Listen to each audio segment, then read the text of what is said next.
Je lis du livre de Genèse, chapitre 37, au verset 28. Au passage des marchands madianites, ils tirèrent et firent remonter Joseph hors de la citerne. Et ils le vendirent pour 20 cycles d'argent aux Ismaélites qui l'emmenèrent en Égypte. Prions. Notre Seigneur et notre Dieu, nous te bénissons, nous te louons pour le privilège de te connaître. Car lorsqu'on connaît Dieu, on n'a pas ce type de comportement. Alors que nous prendrons le temps pour étudier ta parole, Saint-Esprit, merci de nous conduire dans toute la vérité, nous t'avons prié.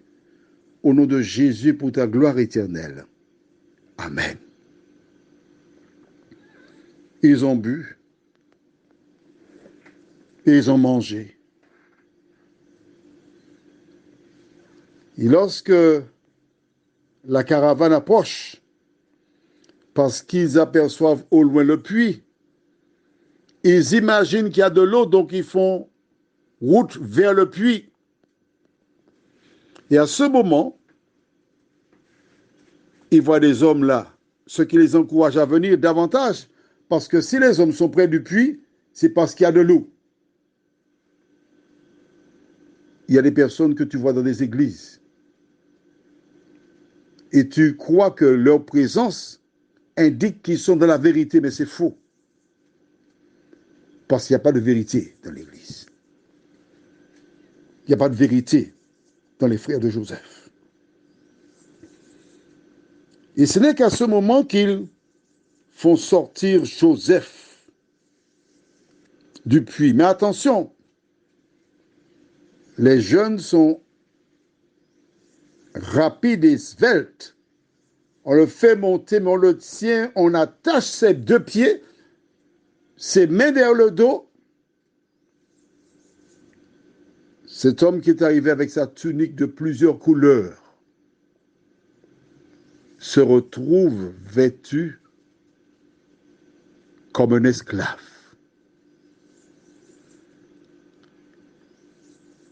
Il symbolise Ève et Adam, qui sont arrivés sur terre libres. Mais à cause de la méchanceté du diable, il en a fait des esclaves du péché. Ils ont décidé du montant, parce que le hasard n'existe pas. Ils décident de le vendre combien?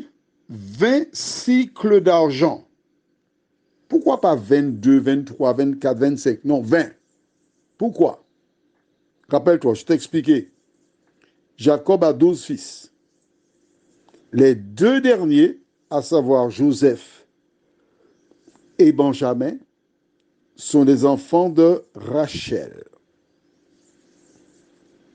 Les deux étaient près de leur père. Maintenant, Jacob ou encore Israël envoya Joseph vers les 10 frères, c'est-à-dire les enfants de Léa et sa servante, et la servante de Rachel. Ils sont 10. Tu n'as pas besoin de faire la Sorbonne pour comprendre pourquoi ils demandèrent 20 cycles d'argent. C'est-à-dire que chacun recevra 2 cycles d'argent, parce qu'ils sont 10. Mais si enlève Joseph et Benjamin 2 ôtés de 12, il reste 10. En vendant 20 cycles d'argent, chacun recevra 2 cycles.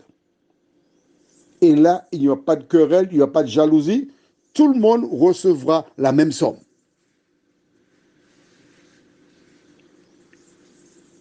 Les hommes calculent pour faire le mal, afin qu'ils aient la même somme. Mais celles et ceux qui font la volonté de Dieu au retour du Sauveur, recevront la même bénédiction, la même récompense, la vie éternelle avec Jésus-Christ. Certainement, Joseph cherche à expliquer la situation en criant « Je suis leur frère, ils sont méchants, nous avons le même père, ils veulent me vendre. » Mais ces hommes qui sont 10 couvrent la voix d'un seul. Ils disent, mais non, c'est un menteur, on ne le connaît pas, lui. C'est notre serviteur que nous vendons. Rappelle-toi, ils ont un projet, ces hommes.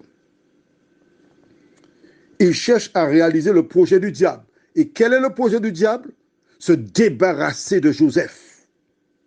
Qu'a-t-il fait? Quel est son crime? Il a été appelé par Dieu. C'est l'Éternel qui lui a donné des songes, des visions. Et lorsque Dieu lui a donné les songes, il a rapporté, à cause de cela, les gens étaient jaloux de lui. Il faut aussi reconnaître qu'il rapportait, ce n'était pas bien. Mais ils avaient assez de Joseph, ils voulaient s'en débarrasser. Parfois, tu n'as pas besoin de faire grand-chose pour qu'on cherche à se débarrasser de toi.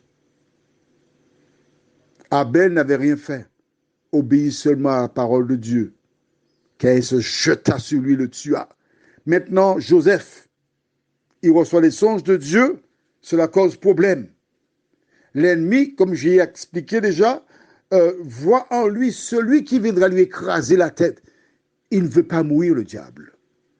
Il utilise les frères de Joseph pour le mettre à mort.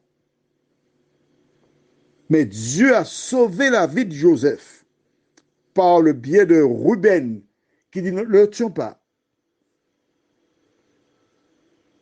Les autres ont remercié Ruben en disant, quand il est venu, parce qu'il n'était pas là lors de la vente. Ils ont dit à mon cher, tu as une bonne idée. Tiens, voici ta part, 2 cycles d'argent. Nous l'avons vendu. On a un argent et on n'a pas tué notre frère. C'est surtout ça qui est important. Mon ami, toi qui m'entends ce soir, parfois tu as posé des actes. Tu as tué des gens. Tu as vendu des gens.